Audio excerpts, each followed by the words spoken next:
Hello friends, very good morning. Welcome to the Hindu editorial analysis. Before we start today's editorial analysis, let me reiterate the offers that you have this month. UPS Infinity మీకు 50,000K వస్తుంది. అలాగే optionals 25కి and optional with recorded option తీసుకుంటే only recorded లో మీకు 20,000K వస్తుంది అనమాట. So you can also have any individual UPSC subject at just 5,000 rupees. Single subject ఎవరైనా తీసుకోవాలనుకున్న తీసుకోవచ్చు. Polity, ethics, history, economy, geography, environment, current affairs, prelims test series కూడా offer చేస్తున్నాం. So you can take any of them at just 5,000 rupees. And NCERT foundation కూడా standard fee వచ్చేసి 15,000. Here you are getting it at 12,000 and this is valid only till 15th November. Don't forget this, 15th November వరకు మాత్రమే ఇది valid. And this is the phone number. ఏ doubts ఉన్నా ఈ phone నెంబర్కి call చేయండి. Right, all courses come with life time validity. So second thing, optionals గురించి మీకు ఆల్రెడీ చెప్పాను. మనం 5 ఆప్షనల్స్ ఆఫర్ చేస్తున్నాం. పబ్లిక్ అడ్మినిస్ట్రేషన్ పిఎస్ఐఆర్ నేను టీచ్ చేస్తున్నాను. Anthropology, sociology Sairam sir, and Telugu literature by Seethapathi sir. So you have 5 optionals available with us and 20,000 దగ్గర fee అనేది start అవుతుంది when you go for only recorded option. If you want live as well, the fee goes up to 25,000 and this comes with lifetime validity. This is a website లో మీరు UPSC demo అని చెప్పి type చేయండి, మీకు ఒక free course వస్తుంది. ఆ free కోర్స్లో శాంపుల్ వీడియోస్ ఉంటాయి, చెక్ చేయండి అండ్ ఈ నెంబర్కి కాల్ చేయండి ఏమైనా డౌట్స్ ఉంటాయి. So today's editorial talks about fisherman issue. ఇండియాకి పాకిస్తాన్కి మధ్యలో, ఈ మధ్యన ఇండియాకి శ్రీలంక మధ్యలో కూడా వస్తుంది. ఇప్పుడు పాకిస్తాన్కి ఇండియాకి మధ్యలో ఉన్న ఫిషర్మ్యాన్ ఇష్యూ. టైటిల్ ఏమో caught in the cross fire, అంటే ఇద్దరి మధ్య ఉన్న గొడవలో వీళ్ళు చిక్కుకుపోయారు అనే సెన్స్ లో ఇది వస్తుంది అన్నమాట. సో ఇండియాకి పాకిస్తాన్కి ఉన్న గొడవల్లో ఇండియన్ ఫిషర్మెన్ బలైపోతున్నారు అనే సెన్స్ లో ఈ టైటిల్ అనేది చెప్తుంది. India and Pakistan must ensure that fishermen are not victims of a deterioration in ties. India Pakistan ఏం ఎన్ష్యూర్ చేయాలి? That fishermen are not victims, victim అంటే బాధితులు, ఆఫ్ ఎ డిటెరియోరేషన్ ఇన్ టైస్. రెండు దేశాల మధ్యలో ఉన్న సంబంధాలు దిగజారిపోయాయి. డిటెరియోరేషన్ అంటే పాడైపోవడం, దిగజారిపోవడం. ఈ పరిస్థితి వల్ల వాళ్ళు బాధితులు కాకుండా ఉండేలాగా, వాళ్ళు సఫర్ అవ్వకుండా ఉండేలాగా ఇండియా పాకిస్తాన్ ఎన్ష్యూర్ చేయాలి. రెండు దేశాల మధ్య గొడవకి, రెండు దేశాల మధ్యలో సంబంధాలు దిగజారిపోవడం వల్ల ఆ దేశపు ప్రజలు సఫర్ అవ్వకుండా ఉండేలాగా రెండు కంట్రీస్ కూడా చూడాలి. An Indian fisherman was killed in firing by the Pakistan Maritime Security Agency PMSA off the Gujarat coast on November 7th. November 7th ఒక ఇండియన్ ఫిషర్మెన్ ని చంపేశారు. They killed. This is the first such killing by the PMSA in the last 6 years, though conflicts over fishing rights are not infrequent along the international maritime boundary line between the two countries. So దీని అర్థం ఏంటి? ఇలాంటి ఒక చంపేయడం, fire చేసి ఒక fisherman ని చంపేయడం అనేది గత 6 సంవత్సరాల్లో ఇదే మొదటిసారి. అంటే దాని అర్థం కాన్ఫ్లిక్ట్స్ లేవని కాదు, తో కాన్ఫ్లిక్ట్స్ ఓవర్ ఫిషింగ్ రైట్స్, అంటే ఈ ఏరియాలో ఎవరికి ఫిషింగ్ రైట్స్ ఉన్నాయి, వాళ్ళ ఫిషర్మెన్ చేసుకోవచ్చా, మన ఫిషర్మెన్ చేసుకోవచ్చా అనే ఆస్పెక్ట్ లో కాన్ఫ్లిక్ట్స్ అనేవి ఉన్నాయి. ఇక్కడ ఏం రాశారు? దే ఆర్ నాట్ ఇన్ఫ్రీక్వెంట్ అంటే అర్థం ఏంటి? 2 నెగిటివ్స్ కొట్టేయండి, ఇది నాట్, ఇది ఇంకొట్టేస్తే దే ఆర్ ఫ్రీక్వెంట్. అంటే ఫ్రీక్వెంట్ గా ఇవి జరుగుతూనే ఉన్నాయి along the international maritime boundary line. International maritime boundary line లో ఇవి జరుగుతూనే ఉన్నాయి, జరగకపోవడం ఏం లేదు. అయినప్పటికీ చంపేయడం అనేది గత 6 years లో ఇదే ఫస్ట్ టైం అని చెప్పి చెప్తున్నారు. ఇక్కడ ఇంటర్నేషనల్ మ్యారిటైమ్ బౌండరీ లైన్ అని చెప్తారు. ఎవరు ఫిక్స్ చేస్తారంటే మీకు యుఎన్ క్లాజ్ అని చెప్పి, united nations convention on law of seas. ఇది ఇంతకు ముందు సైన్ చేయబడిన ఒక కన్వెన్షన్, ఇంటర్నేషనల్ కన్వెన్షన్. ఇండియా కూడా 1995లో దాన్ని రాటిఫై చేసింది. సో దీని ప్రకారం తీసుకుంటే మీకు ఇది మనకి ఒక బేస్ లైన్ అనేది ఫస్ట్ ఫిక్స్ చేస్తారు. బేస్ లైన్ అనేది ఎవరు ఫిక్స్ చేస్తారంటే ఆ పర్టికులర్ ఎక్కడైతే కోస్ట్ ఉందో ఆ స్టేటే ఫిక్స్ చేస్తుంది. మీరు ఎలా అంటే ఒక రకంగా మనం బీచ్ దగ్గర తీసినప్పుడు మీకు ఈ వేరే ఫోటోలో అయితే నీట్గా కనిపిస్తుంది. ఇప్పుడు కొన్నిసార్లు చూడండి ఇలాగా ఉందనుకోండి, కొన్ని చోట్ల లోపలికి వాటర్ ఉంటుంది, కొన్ని చోట్ల బయట ఉంటుంది. So this will be your base line.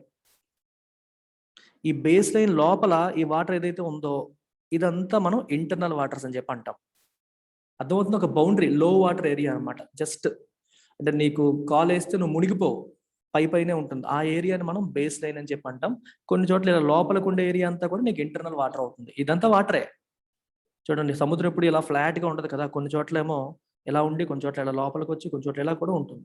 So ఈ అవుటర్ ఎడ్జ్ అనేది బేస్ లైన్ అయితే ఈ లోపలదంతా ఇంటర్నల్ వాటర్స్ అంటాం.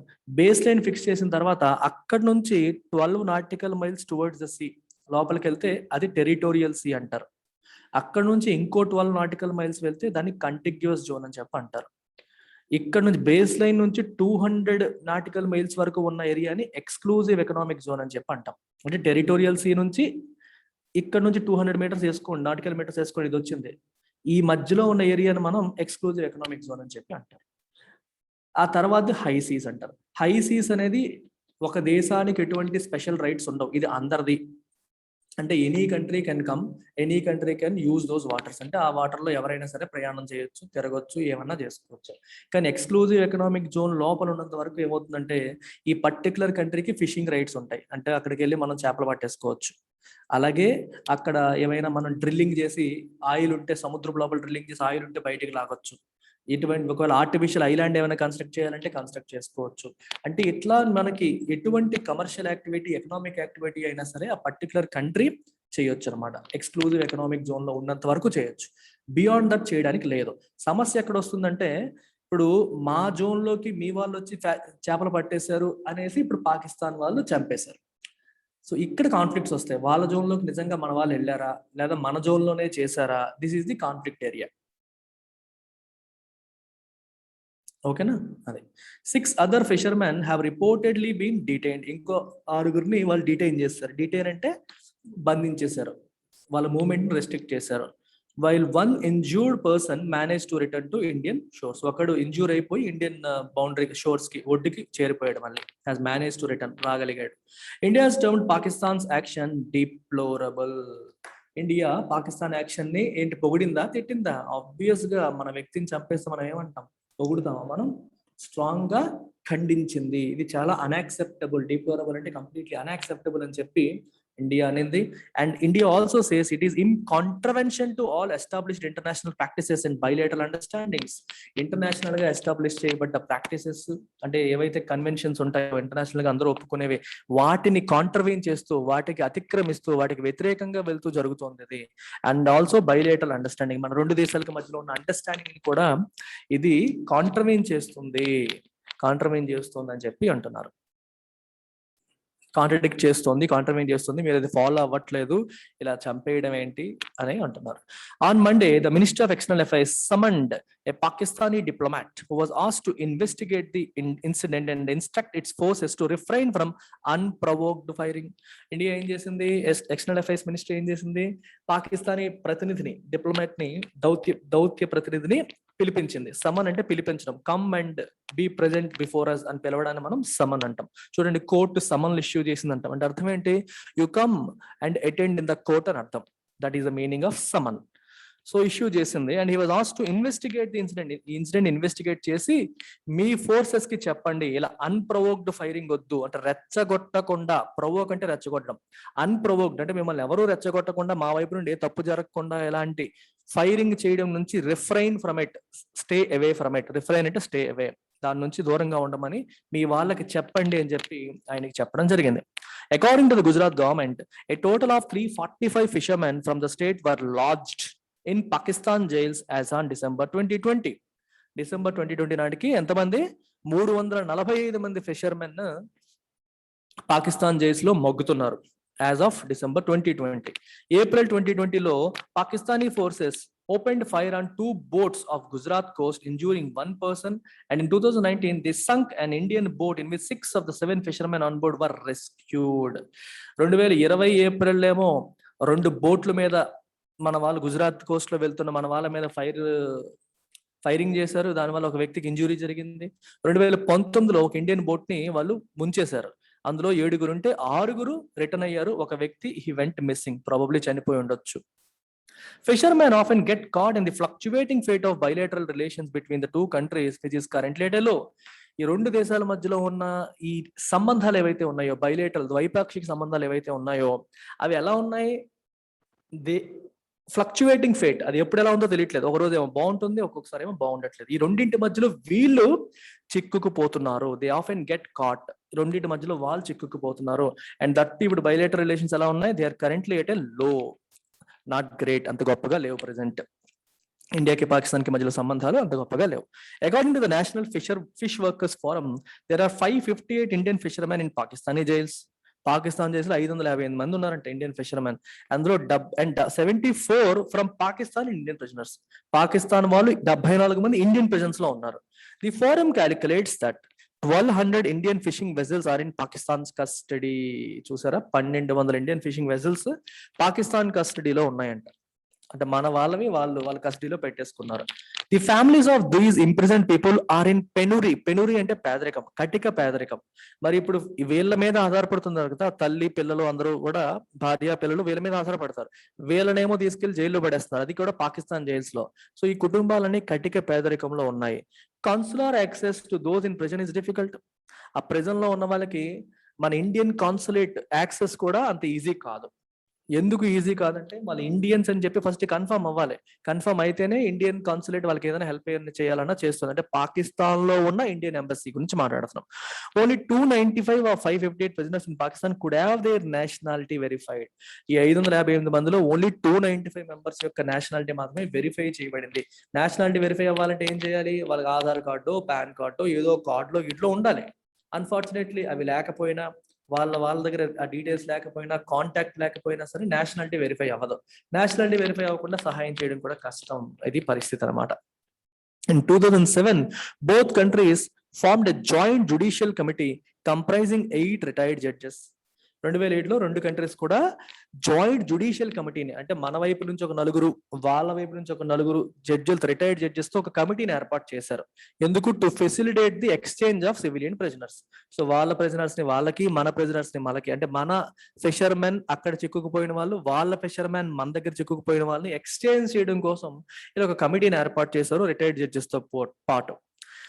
The mechanism has been defunct since 2013. 2019 నుంచి ఈ పర్టికులర్ మెకానిజం అనేది డిఫంక్ట్, పని చేయట్లేదు. It is not working. అర్థమైందా? No longer existing, no longer functioning అని అర్థం. The attempts to revive it in 2018 did not bear fruit. 2018లో మళ్ళీ దాన్ని రివైవ్ చేద్దామని ప్రయత్నాలు చేశారు, బట్ అవి కూడా ఫలితాన్ని ఇవ్వలేదు. They did not bear fruit, it did not give any result. Civilians along international borders often get caught in disputes between countries, and India has several such hotspots on land and in sea. International borders లో ఉన్న civilians general గా రెండు దేశాల మధ్యలో ఉన్న గొడవల వల్ల, issues వల్ల వాళ్ళు మధ్యలో చిక్కుకుపోతా ఉంటారు. అండ్ ఇండియాకి ల్యాండ్ మీద, సీ మీద కూడా ఇలాంటి హాట్స్పాట్స్ ఉన్నాయి. హాట్స్పాట్ అంటే area where there is a significant activity. Activity అంటే గొడవ కావచ్చు, ఫైరింగ్ కావచ్చు, హింస కావచ్చు. అదే కోవిడ్ హాట్స్పాట్ అనుకోండి, చాలా ఎక్కువ ఇన్ఫెక్షన్స్ కలగడం కావచ్చు. అంటే నార్మల్ గా కాకుండా చాలా ఎక్కువ, అది నెగిటివ్ యాక్టివిటీ కావచ్చు, పాజిటివ్ యాక్టివిటీ కావచ్చు. ఎక్కువగా నెగిటివ్స్ వాడతారు. ఏదైనా జరుగుతూ ఉంటే దాన్ని హాట్స్పాట్ అంటారు. ఫర్ ఎగ్జాంపుల్ కోవిడ్ పరంగా తీసుకుంటే ఇన్ఫెక్షన్స్ బాగా ఎక్కువగా ఉండే ప్లేస్ ని కోవిడ్ హాట్స్పాట్ అంటాం. అలాగే గొడవల పరంగా అల్లర్లు జరుగుతున్నాయి అనుకోండి, ఏ ఏరియాలో ఎక్కువగా అల్లర్లు జరుగుతున్నాయో అది హాట్స్పాట్ అవుతుంది. అలా అన్నమాట. ఇక్కడ కూడా ఈ దేశాల మధ్య గొడవలు అనేవి, ఎక్కువగా కాల్పులు జరిగే ప్రాంతాలు కానీ, ఎక్కువగా కాన్ఫ్లిక్ట్స్ వచ్చే ఏరియాస్ మనం హాట్స్పాట్స్ అని చెప్పి అంటాం. అలాంటివి ఇండియాలో చాలా ఎక్కువగా ఉన్నాయి. ల్యాండ్ మీద ఉన్నాయి, సముద్రంలోనూ ఉన్నాయి. Even fishermen venturing near the India Sri Lanka maritime border often fall victim though both countries maintain cordial bilateral ties. ఇండియాకి శ్రీలంకకి మంచి రిలేషన్స్ ఉన్నప్పటికీ, కార్డియల్ అంటే ఫ్రెండ్లీ రిలేషన్స్ ఉన్నప్పటికీ కూడా, అక్కడ ఇండియా శ్రీలంక మ్యారిటైమ్ బోర్డర్ దగ్గర కూడా ఈ ఫిషర్మెన్ ఎప్పుడు కూడా ఈ దే ఫాల్ విక్టిమ్, అంటే వాళ్ళు కూడా సఫర్ అవుతూ ఉంటారు. అంటే కన్ఫ్యూజన్ వస్తుంది, అంటే వాళ్ళ ఏరియాలోకి మన వాళ్ళు వెళ్ళిపోయారండి, మన ఏరియాలోకి వాళ్ళు వెళ్ళిపోయారండి. ఎందుకంటే వీళ్ళకి క్లియర్ గా ఐడియా ఉండదు, ఎంతవరకు మన బౌండరీ, ఎంత దాటి మనం వెళ్ళకూడదు, ఎక్కడికి వెళ్తే శ్రీలంక బౌండరీలోకి వెళ్ళిపోతాము, ఇలాంటివి తెలియకపోవడం వల్ల, అవగాహన లేమి వల్ల వీళ్ళలాగా వీళ్ళని వాళ్ళు అరెస్ట్ చేయడం, వాళ్ళని మన వాళ్ళు అరెస్ట్ చేయడం జరుగుతూ ఉంటాయి. Many Indian villages along the borders with Myanmar and Bangladesh also become theaters of conflict, as communities often find it difficult to reconcile with international borders that divide their traditional space of economic and social activities. చూడండి, Myanmar, Bangladesh తో borders ఉన్న areas లో కూడా మన Indian villagers ఉంటారు.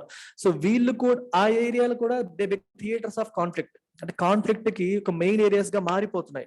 ఎందువల్లంటే ఈ international borders ఏవైతే ఉంటాయో చూడండి, ఇక్కడికి మించి మీరు వెళ్ళకూడదు, ఇక్కడికి మించి మీరు వెళ్ళకూడదు అని చెప్పి లైన్లు గీస్తూ ఉంటాం చూడండి. They generally don't like to agree to it. ఎందుకంటే చూసారా, the divide their traditional spheres of economic and social activity. General గా ఇప్పుడు ఇది ఇది ఒక దేశం, ఇది ఒక దేశం అనుకోండి. బార్డర్ ఏరియాస్ లో ఇక్కడ ఉండే వాళ్ళందరూ కూడా చూడండి, ఇక్కడ ఉండే వాళ్ళంతా కూడా జనరల్ గా ఇక్కడ వరకు వాళ్ళు వ్యాపారాలు చేసుకుంటూ ఉండొచ్చు, లేకపోతే వాళ్ళకి అక్కడ ఉన్న వాళ్ళతో రిలేషన్స్ ఉండొచ్చు. కానీ అన్ఫార్చునేట్లీ ఈ మధ్యలో బౌండరీ ఉంటది. ఈ మధ్యలో బౌండరీ, ఈ ఏరియాలో ఉన్న వాళ్ళందరూ ఈ దేశానికి చెందిన వాళ్ళు, ఈ ఏరియాలో ఉన్న వాళ్ళందరూ ఈ దేశానికి చెందిన వాళ్ళు అవుతా ఉంటారు. సో ఈ ఇంటర్నేషనల్ బౌండరీని వాళ్ళు గుర్తించగా, లేకపోతే గుర్తించినా సరే మాకు అంతవరకు రిలేషన్ ఉంది కదా, మేము ఉపయోగించుకుంటాం, మేము వెళ్తాం అనే సెన్స్ లో వాళ్ళు వెళ్ళడం వల్ల ఈ ఇష్యూస్ అనేవి వస్తూ ఉంటాయి. That's the problem here. Pakistan has aggressively sponsored violence in India, and terrorists trained by its agencies sailed in a hijacked Indian fishing boat in 2008 to Mumbai. ఈ బార్డర్ ఏరియాస్ లో పాకిస్తాన్ వైలెన్స్ ని aggressive గా sponsor చేస్తూ వచ్చింది. And వాళ్ళు train చేసిన టెర్రరిస్టులు కూడా ఇండియా యొక్క ఫిషింగ్ బోట్ ని వాడేసుకొని హైజాక్ చేసేసి దాని ద్వారా ముంబైలోకి వచ్చేసారు. It is a tragedy that ordinary people could end up in a foreign prison while trying to earn their livelihood. ఏదో వాళ్ళ జీవన భృతి కోసం వాళ్ళు పడే కష్టంలో వాళ్ళు ఫారిన్ ప్రిజన్ లో ఎండప్ అవ్వడం, అక్కడ చివరికి వెళ్ళడం అనేది it's a tragedy. It's not a good thing, it's a bad thing. మనం బాధాకరమైన విషయం. India and Pakistan must consider this as a humanitarian crisis. Humanitarian crisis కింద దీన్ని మానవ ఒక సంక్షోభం కింద మనం భావించి, మానవత్వానికి ఇది ఒక సంక్షోభం కింద భావించి దాన్ని రిజాల్వ్ చేయడానికి ప్రయత్నం చేయాలి. ఇది ఒక మానవ సంక్షోభం కింద భావించి దాన్ని రిజాల్వ్ చేయడానికి ప్రయత్నం చేయాలి. And both countries must avoid any escalation in tensions on account of the latest incident. Already incident జరిగింది కదా అని చెప్పి ఆల్రెడీ ఇండియాకి పాకిస్తాన్ కి మధ్యలో రిలేషన్స్ బాలేవు. ఇప్పుడు ఈ ఇన్సిడెంట్ తో ఇంకా డిస్టర్బెన్సెస్ పెంచుకోవద్దు. ఎస్కలేషన్ ఇన్ టెన్షన్స్ అంటే ఆల్రెడీ ఉన్న ఈ గొడవలు, ఈ ఫ్రిక్షనల్ అట్మాస్ఫియర్ ని ఇంకా పెద్ద చేసుకోవడం, గొడవలు ఇంకా పెద్ద చేసుకోకుండా, ఇలాంటిది జరగకుండా ఏం చేయాలి, సొల్యూషన్ ఏం తీసుకురావాలి, ఎలా రిజాల్వ్ చేయాలనే విషయం పైన దృష్టి పెట్టడం మంచిది. Okay, that's about it.